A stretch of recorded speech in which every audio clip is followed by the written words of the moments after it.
Geography classes में एक बार फिर आप सभी का स्वागत है।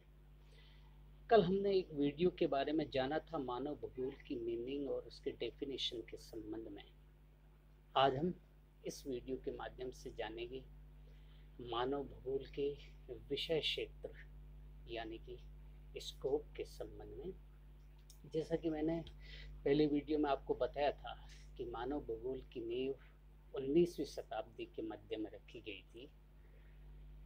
19वीं शताब्दी में सर्वप्रथम जर्मनी के प्रसिद्ध ज्योग्राफर फ्रेडरिक रेडजेल ने अपने भौगोलिक अध्ययन में मानवीय पक्षों का अध्ययन करते हुए पृथक विज्ञान के रूप में मानव भूगोल की नींव रखी थी।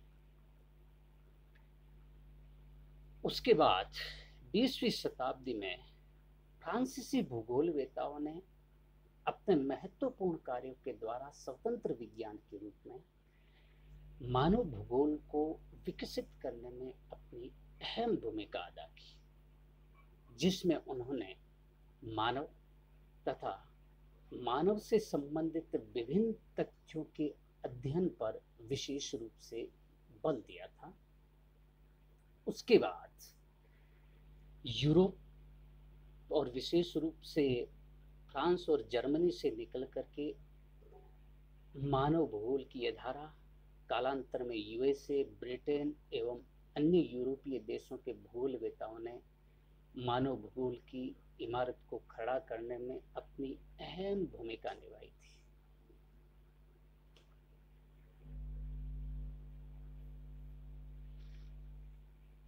मानव भूगोल के विषय क्षेत्र के संबंध में भूगोलवेताओं के विचारों में पर्याप्त भिन्नता, असमानता देखने को मिलती है, क्योंकि मानव भूगोल के विकास से लेकर के वर्तमान तक नवीन तथ्यों का समावेश हुआ है। इसलिए ये स्वाभाविक भी है कि हर विद्वान ने अपने समय काल के अनुसार मानव भूगोल के विषय क्षेत्र को विस्तार देने में अपनी महत्वपूर्ण भूमिका निभाई थी।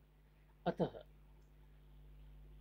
मानव भूगोल के विषय क्षेत्र के संबंध में विस्तार से जानने हेतु सबसे पहले हमें इन्हीं मानव भूगोलवेताओं के विचारों को जानना बहुत महत्वपूर्ण भी है, और इसी क्रम में हम जानने की कोशिश करेंगे फ्रांस के सुप्रसिद्ध मानव भूगोलवेता विडाल डी ला ब्लास के बारे में। विडाल डी ला ब्लास को आधुनिक फ्रांसीसी मानव भूगोल के संस्थापक के रूप में माना जाता है। उनके द्वारा लिखित प्रिंसिपल डी ज्योग्राफिक ह्यूमने नामक पुस्तक 1922 में प्रकाशित हुई थी, और इस पुस्तक में उन्होंने मानव भूगोल के 3 प्रमुख तथ्यों का उल्लेख किया है। पहला है जनसंख्या, दूसरा सांस्कृतिक तत्व, और तीसरा यातायात के साधन। इसी पुस्तक में ब्लांस महोदय ने संक्षिप्त रूप से मानव की प्रजातियों, उनके द्वारा किए जाने वाले विभिन्न आविष्कारों, जीवन के विभिन्न प्रकारों, मानव सभ्यता और नगरों के अध्ययन को भी इन्होंने शामिल किया है। अब हम इसी कड़ी में, जैसा कि मैंने पहले ही आपको बताया था कि मानव भूगोल को खड़ा करने में जर्मनी के बाद फ्रांसीसी भूगोलवेताओं का महत्वपूर्ण योगदान रहा है, तो इसी कड़ी में हम विडाल डी ला ब्लास के बाद में फ्रांस के प्रसिद्ध भूगोलवेता जीन्स ब्रुन्स की बात करते हैं, जिन्होंने अपनी पुस्तक ह्यूमन ज्योग्राफी में मानव भूगोल के 2 प्रमुख तथ्यों को उजागर किया था। पहला, उन्होंने बताया सभ्यता के विकास के आधार पर वर्गीकरण किया था। सभ्यता के विकास के आधार पर जीन्स महोदय ने मानव भूगोल को 4 मुख्य भागों में विभक्त किया था, जिसमें पहला है अनिवार्य आवश्यकताओं का भूगोल। इसमें उन्होंने भोजन, वस्त्र और आवास पर बल दिया, और ये तीनों ही मनुष्य के प्राथमिक आवश्यकताओं में शामिल है। ब्रून्स महोदय ने सभ्यता के विकास का दूसरा भाग बताया था भूदोहन का भूगोल। इसमें उन्होंने मानव की आर्थिक क्रियाओं को मुख्य रूप से शामिल किया था, जिसमें पशुपालन, कृषि, खनन, औद्योगिकरण इत्यादि मानवीय गतिविधियों और उनकी क्रियाओं को शामिल किया था। तीसरा भाग उन्होंने बताया था सामाजिक भूगोल। इसमें उन्होंने मानव के सामाजिक पक्षों का विशेष रूप से अध्ययन किया था, और उनमें मानव की अंतर्निर्भरता, उनकी सहकारिता, श्रम विभाजन, नागरिक व्यवस्था का विशेष रूप से अध्ययन किया था। जीन्स ब्रूस महोदय ने चौथा जो उपभाग बताया था वह बताया था राजनीतिक एवं ऐतिहासिक भूगोल। इस शाखा में उन्होंने राजनीतिक एवं ऐतिहासिक घटनाओं का भौगोलिक तथ्यों के साथ में विवेचन किया था। जीन्स ब्रून्स महोदय ने मानव भूगोल का जो एक दूसरा मुख्य भाग बताया था वो था यथार्थवादी वर्गीकरण। यथार्थवादी वर्गीकरण में उन्होंने दो उपभाग बताए थे, जिसमें पहला था मिट्टी के उत्पादक व्यवसाय संबंधी तथ्य। मिट्टी के अनुत्पादक व्यवसाय संबंधी तथ्य है, विशेष रूप से ये पढ़ा जाना चाहिए। इसमें उन्होंने शामिल किया दो मुख्य वर्ग बताए थे, एक हाउस और दूसरा हाईवेज को बताया था। इस तथ्य में उन्होंने गृह और राजमार्ग को इसलिए शामिल किया गया था क्योंकि गृह और राजमार्ग इनमें प्रयुक्त भूमि का उत्पादन में सक्रिय योगदान नहीं होता है, अतः ब्रून्स ने इन्हें अनुत्पादक व्यवसाय की श्रेणी में रखा है। और इसी का उन्होंने दूसरा वर्गीकरण किया था पौधों एवं पशुओं पर विजय संबंधी तथ्य। इसमें भी उन्होंने दो वर्ग बताए थे, एक वर्ग था कृषि का और दूसरा था पशुपालन से संबंधित।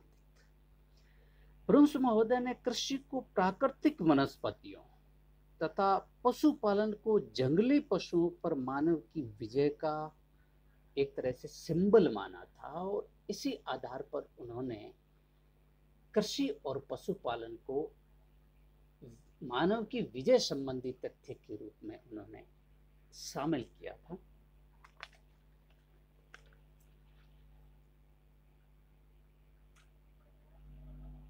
एक और तथ्य उन्होंने जो तीसरा और उनका सबसे महत्वपूर्ण मानव भूगोल के विभाजन से संबंधित था वो था विनाशकारी अर्थव्यवस्था से संबंधित तथ्य था। इसमें भी उन्होंने दो उपभाग किए थे, जिसमें पहला था खनिज संपत्ति का शोषण और दूसरा था पौधों एवं पशुओं का विनाश। ब्रून्स ने मानव की विनाशकारी आर्थिक क्रियाओं को इकोनॉमिक प्लंडर की संज्ञा दी है, यानी कि आर्थिक लूट कहा है उन्होंने मनुष्य मानव द्वारा की जाने वाली आर्थिक क्रियाओं को, क्योंकि उन्होंने पृथ्वी पर उपलब्ध मानवीय संसाधनों का अंधाधुंध उपयोग किया था, इसीलिए उन्होंने इसे आर्थिक लूट की संज्ञा दी। और इस आर्थिक लूट के आधार पर विश्व में जिस प्रकार की अर्थव्यवस्था को खड़ा किया गया था, उस अर्थव्यवस्था को जीन्स ब्रूस महोदय ने लुटेरी अर्थव्यवस्था की संज्ञा दी थी। ब्रूस महोदय ने अपनी पुस्तक मानव भूगोल में मानव भूगोल की विषय वस्तु के रूप में कुछ नए तथ्यों को शामिल किया था, और उसमें एक था प्रादेशिक भूगोल और दूसरी थी मानव जातियाँ। ये दोनों तथ्य उन्होंने अपनी पुस्तक के अंत में शामिल किए थे। इसके बाद हम बात करते हैं मानव भूगोल के विषय क्षेत्र और उसके विकास में महत्वपूर्ण योगदान देने वाले अमेरिका के सुप्रसिद्ध ज्योग्राफर एल्सवर्थ हंटिंगटन का। अमेरिका के सुप्रसिद्ध ज्योग्राफर हंटिंगटन ने अपनी एक पुस्तक लिखी थी, प्रिंसिपल ऑफ ह्यूमन ज्योग्राफी। इस पुस्तक के माध्यम से हंटिंगटन महोदय ने मानव भूगोल की विषय वस्तु को मुख्य रूप से 3 प्रमुख भागों में विभक्त किया था, जिसमें पहला भाग जो उन्होंने बताया वो थी भौतिक दशाएं, यानी कि फिजिकल कंडीशंस। इसमें उन्होंने जो शामिल किया था वो था भूमंडल पर स्थिति, स्थल रूप, जलाशय, मिट्टी, खनिज तथा जलवायु।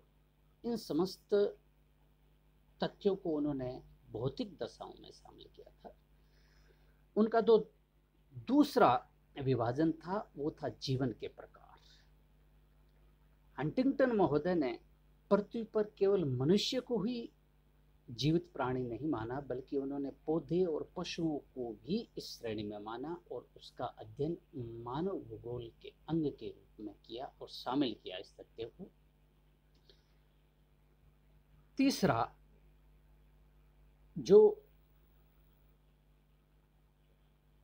उन्होंने बताया वो था मानव की प्रतिक्रियाएं। ये उनका मानव भूगोल में और उसके विषय क्षेत्र के संबंध में सबसे महत्वपूर्ण विभाजन माना जाता है।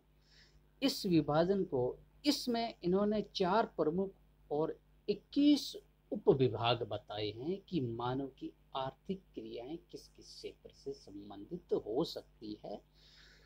जो 4 उन्होंने बताए थे प्रमुख भाग, उसमें पहला भाग है भौतिक आवश्यकताएं।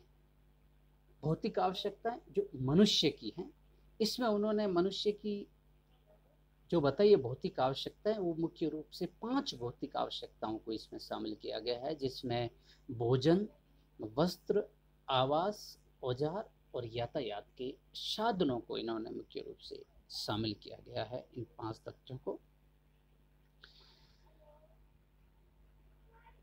दूसरा जो हंटिंगटन महोदय ने प्रमुख विभाजन किया था, जो उनके 4 प्रमुख विभाजन थे, उसका दूसरा भाग था प्रमुख व्यवसाय, मानव के द्वारा किए जाने वाले फंडामेंटल ऑक्यूपेशन के बारे में।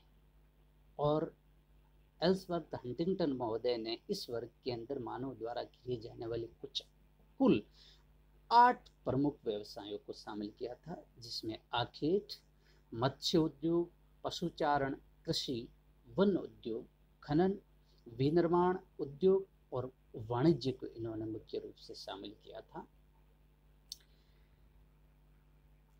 हंटिंगटन महोदय ने जो तीसरा प्रमुख उप भाग बताया था, प्रमुख भाग बताया था, वो थी कार्यकुशलता, मनुष्य की कार्यकुशलता या उसकी एफिशिएंसी।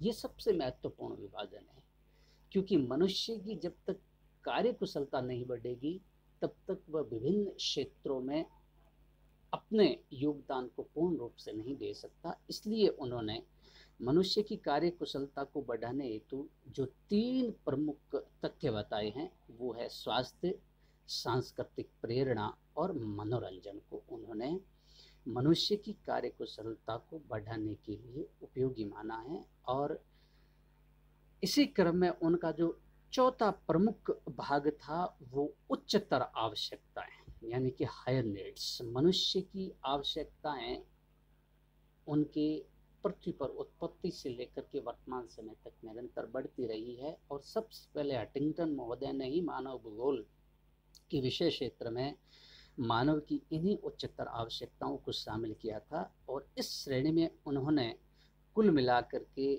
जो तथ्य शामिल किए थे वो 6 उपभाग थे, जिसमें सरकार, शिक्षा, विज्ञान, धर्म, कला और साहित्य को उन्होंने शामिल किया था।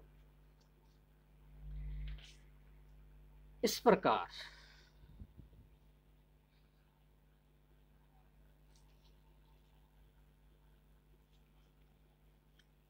हंटिंगटन महोदय ने मानव भूगोल की विषय वस्तु में मानव की कार्य कुशलता एवं उनकी उच्चतर आवश्यकताओं को शामिल करके उसे व्यापक दृष्टिकोण प्रदान किया। इसलिए हंटिंगटन ने मानव भूगोल के विषय क्षेत्र को नवीन ढंग से परिभाषित कर उसे अपरिमित करने में अपना महत्वपूर्ण योगदान दिया था। जो काम मानव भूगोल के विषय क्षेत्र के लिए हंटिंगटन महोदय ने किया था वो उससे पहले किसी ज्योग्राफर ने नहीं किया, क्योंकि हंटिंगटन महोदय ने ही मानव भूगोल के विषय क्षेत्र को एक विस्तार प्रदान किया था। इसी क्रम में हम प्रसिद्ध अमेरिकी ज्योग्राफर्स की बात करेंगे, फिंच एंड ट्रिवार्था की। इन दोनों ने भी मानव भूगोल के विषय क्षेत्र को आकार और विस्तार देने में अपनी महत्वपूर्ण भूमिका निभाई थी। अमेरिकी ज्योग्राफर वीसी फिंच एवं जीटी ट्रिवार्था ने अपनी पुस्तक elements of geography physical and human में मानव भूगोल के विषय क्षेत्र को मुख्य रूप से उन्होंने 3 भागों में विभक्त किया है। और उनका जो पहला भाग था वो था इनका फिजिकल एलिमेंट्स यानी कि प्राकृतिक तत्व। इसमें उन्होंने मुख्य रूप से शामिल किया गया है पृथ्वी पर जो भूविन्यास है, जलवायु, मिट्टी, प्राकृतिक वनस्पति, खनिज, जलाशय और जीव जंतुओं को इस भाग में उन्होंने मुख्य रूप से शामिल किया था। इनका जो दूसरा प्रमुख भाग था वो था पॉपुलेशन। पॉपुलेशन के इस भाग में फिंच और ट्रिवार्था महोदय ने जनसंख्या के वितरण, जनसंख्या के घनत्व, माइग्रेशन तथा ग्रामीण और नगरीय जनसंख्या के अनुपात के अध्ययन पर विशेष रूप से बल दिया था। और उनका जो तीसरा प्रमुख विभाजन था वो था कल्चरल एलिमेंट्स। इस भाग में उन्होंने अधिवास, जो कि मानव अधिवास से संबंधित है और मानव अधिवास में नगरीय और ग्रामीण अधिवास दोनों शामिल हैं, कृषि, विनिर्माण उद्योग, व्यापार और परिवहन संबंधी आर्थिक क्रियाओं को शामिल किया था।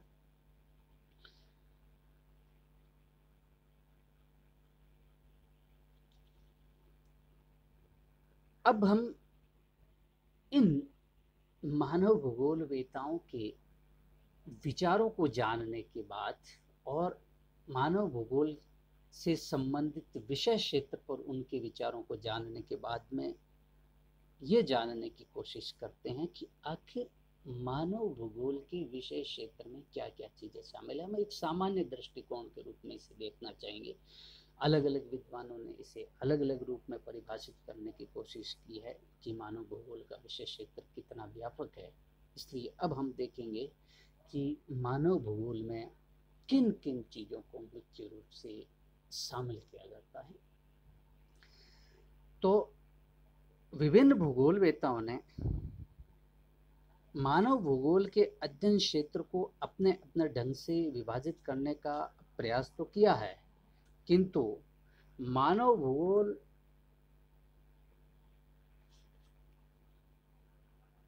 के मौलिक पक्ष मनुष्य एवं पर्यावरण दोनों गतिक और परिवर्तनशील है। अतः मानव भूगोल के अध्ययन क्षेत्र में समयानुसार परिवर्तन होना स्वाभाविक भी है। व्यापक परिप्रेक्ष्य में मानव भूगोल के विषय क्षेत्र को हम निम्न भागों में विभाजित कर सकते हैं और वे ये भाग हैं जिसका अध्ययन वर्तमान समय में मानव भूगोल की परिधि के अंतर्गत किया जाता है।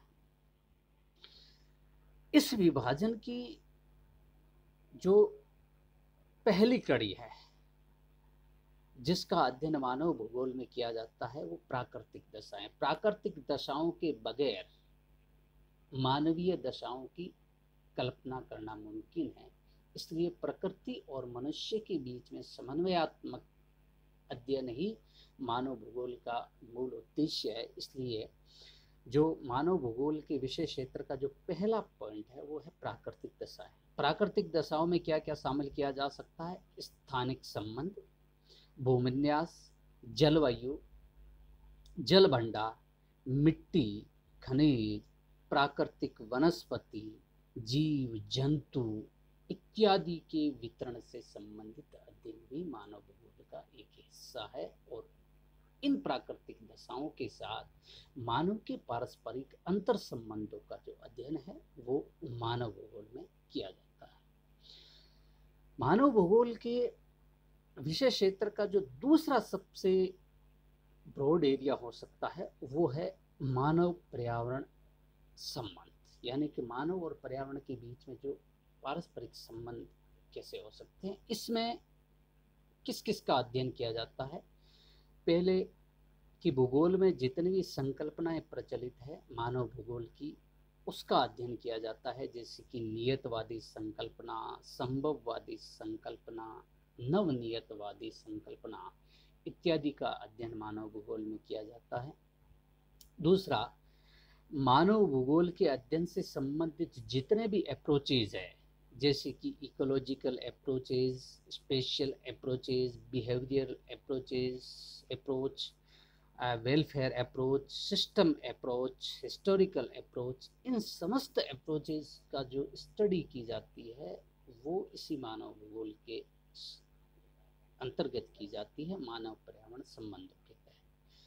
जो तीसरा मानव पर्यावरण संबंध का जो महत्वपूर्ण घटक है वो है मानव भूगोल के सिद्धांत। मानव भूगोल के प्रमुख सिद्धांतों का अध्ययन किया जाता है, जो मानव भूगोल के 3 प्रमुख सिद्धांत माने जाते हैं, जिसमें पहला है प्रिंसिपल ऑफ एक्टिविटी, दूसरा है प्रिंसिपल ऑफ टेरेस्ट्रियल यूनिटी और तीसरा जो महत्वपूर्ण है वो प्रिंसिपल ऑफ एनवायरमेंटल एडजस्टमेंट। इन समस्त संकल्पनाओं, उपागम तथा सिद्धांतों का अध्ययन मानव भूगोल का एक महत्वपूर्ण अंग है और इन के बगैर मानव भूगोल के अध्ययन की शुरुआत करना भी बहुत मुश्किल है। इसलिए मानव भूगोल का जब हम अध्ययन करते हैं तो शुरुआत में ही मानव भूगोल की संकल्पनाएं और मानव भूगोल से संबंधित उपागम और मानव भूगोल से संबंधित सिद्धांतों का हम अध्ययन करते हैं और ये मानव भूगोल की विषय वस्तु में शामिल हैं। मानव भूगोल का जो विषय क्षेत्र है उसका तीसरा महत्वपूर्ण बिंदु है वो है मानव की आर्थिक क्रियाएं। पृथ्वी पर मानव के विकास से लेकर के वर्तमान समय तक मानव ने अपनी आर्थिक क्रियाओं को एक विस्तृत रूप दिया है और इन्हीं आर्थिक क्रियाओं को, यानी कि मानव द्वारा जितने भी आर्थिक गतिविधियां की जाती है उनको हम ब्रॉडली 5 भागों में विभक्त कर सकते हैं, जिसमें पहला भाग है मनुष्य द्वारा की जाने वाली प्राथमिक क्रियाएं। मनुष्य द्वारा जो क्रियाएं की जाती है जो प्राथमिक क्रियाओं में शामिल हैं उनमें कौन कौन से शामिल हैं? जैसे शिकार करना है, मछली पालन है, वनोत्पादन है, पशुपालन है, लकड़ी काटना, खनन, उत्खनन, कृषि। इन समस्त क्रियाओं को हम प्राथमिक क्रियाएं कहते हैं, क्योंकि मानव की उत्पत्ति के शुरुआत में ही मानव ने इन क्रियाओं को सर्वप्रथम शुरू किया था। इसीलिए हम इन्हीं क्रियाओं को प्राथमिक क्रियाओं की श्रेणी में रखते हैं। इन प्राथमिक आर्थिक क्रियाओं को हम रेड कॉलर एक्टिविटीज भी कहते हैं और इन आर्थिक क्रियाओं को संपादित करने वाले व्यक्तियों को, मजदूरों को हम रेड कॉलर श्रमिक, लेबर भी कहते हैं, रेड कॉलर लेबर। मानव की आर्थिक क्रियाओं का जो दूसरा भाग है वो है, उसकी प्रमुख है सेकेंडरी एक्टिविटीज, यानी कि उसकी द्वितीय क्रिया है। द्वितीय क्रियाओं में वो शामिल है जो प्राथमिक क्रियाओं से प्राप्त वस्तुओं के गुण और धर्म में परिवर्तन करके नवीन चीज़ों का उत्पादन किया जाता है, उन चीज़ों को हम द्वितीय क्रियाओं में शामिल करते हैं, जिसमें शामिल है विनिर्माण उद्योग, प्रसंस्करण उद्योग, निर्माण कार्य, ऊर्जा उत्पादन। इन समस्त क्रियाओं को हम मानव की द्वितीय या सेकेंडरी एक्टिविटीज में शामिल करते हैं। इन सेकेंडरी एक्टिविटीज को हम ब्लू कॉलर एक्टिविटीज भी कहते हैं, और इन क्रियाओं में शामिल लेबर्स को हम ब्लू कॉलर लेबर कहते हैं।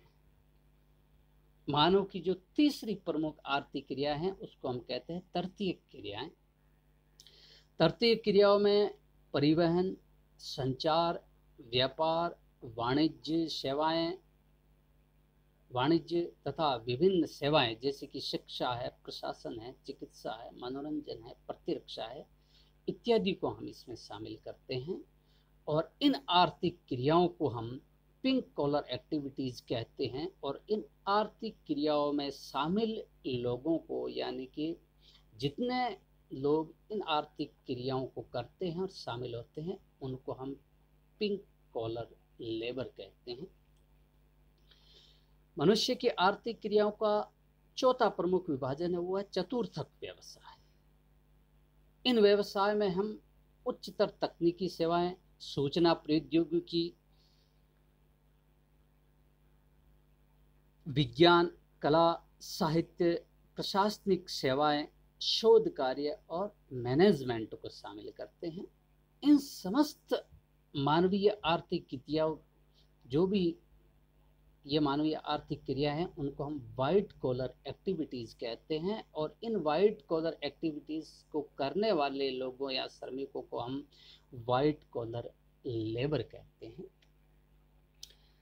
मनुष्य की आर्थिक क्रियाओं का अंतिम और पांचवा भाग है वो है पंचमक क्रियाएं, और इनमें हम अति विशिष्ट सेवाओं को शामिल करते हैं। और ये वर्तमान समय में, जिसे हम पोस्ट मॉडर्निज्म कहते हैं, इस युग की ये सेवाएं हैं।